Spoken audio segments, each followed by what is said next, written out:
It was one of the most ambitious projects in South African history, a huge locomotive purchase that aimed to create 30,000 jobs and transform the freight sector. With Bombardier Incorporated winning a quarter of the $5 billion deal and a Canadian agency providing a big chunk of the financing. 4 years later, the project is in disarray. Bombardier has completed only 13 of the 240 locomotives that it was originally scheduled to have provided by now. A Canadian supplier is laying off 150 workers in Johannesburg and bracing for losses that threaten his company's survival. And the entire deal is under investigation for corruption and soaring costs. Honestly, if we had known any of this going in, there's not a chance we would have invested, said Rob Briscoe, President and Chief Executive of Montreal-based IEC Holden Incorporated, which had opened a factory in Johannesburg to produce traction motors for Bombardier's locomotives in the South African project. Because of the lengthy delays in the project, he is issuing layoff notices to the entire force of 150 workers at his Johannesburg factory on Friday. He expects a loss of $20 million to $25 million as a result of the delays and turmoil. That absolutely destroys our balance sheet and puts at risk our company globally, he told the Globe and Mail in an interview. I'm not sure we can survive that kind of loss. That's the cost of corruption and political uncertainty. It's terrible. If we had known there would be any doubt about corruption or the validity of the contract, we would have stayed away from this.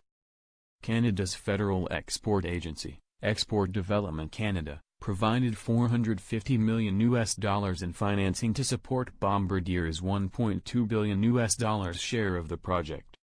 The agency says it is following developments closely in the locomotive project.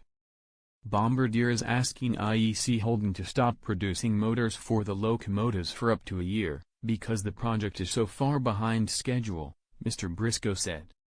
We're caught in the crossfire and will be collateral damage in all of this, he said.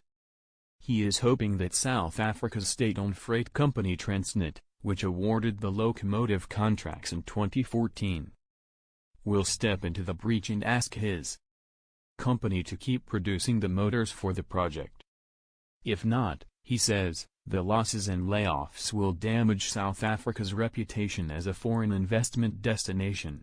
The prolonged delays in the project are partly due to South Africa's attempt to create jobs and expertise at a Durban-based Transnet subsidiary. The manufacturers were asked to do the final assembly of their locomotives at the relatively inexperienced Durban facility, instead of a more experienced Pretoria factory. That move to do this in Durban has just been absolutely killing the program, Mr. Briscoe said. It was a flaw in the contract. But the project has also faced new uncertainty because of mounting political questions about corruption allegations and rising costs. An internal investigation by a law firm hired by Transnet has called for the suspension of the locomotive project, including Bombardier's contract. The project was originally estimated to cost R38 billion in 2013. But the cost soared to R54 billion, about $5 billion at the time, when the contracts were awarded in March 2014. Internal investigations and media reports have raised questions about suspected bribery in the locomotive project. One of the four manufacturers, China South Rail, paid about $320 million in consulting fees to a company controlled by the politically connected Gupta family, according to leaked emails. Under the original contract schedule, Bombardier should have produced its 240 locomotives by March of this year. Olivier Marcel, Vice President of External Relations at Bombardier, confirmed that Bombardier has completed 13 locomotives so far. Bombardier Transportation and IEC Holden are both committed to minimizing the impact of the current delays, Mr. Marcel told the Globe in an email.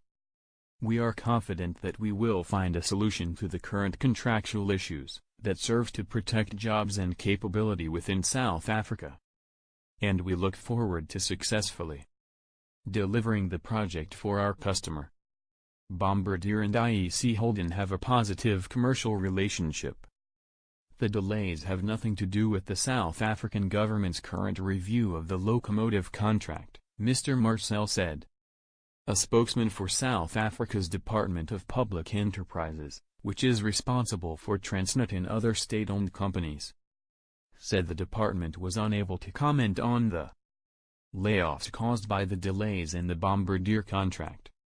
Under the terms of its contract, Bombardier had promised that 60% of its components would be purchased in South Africa.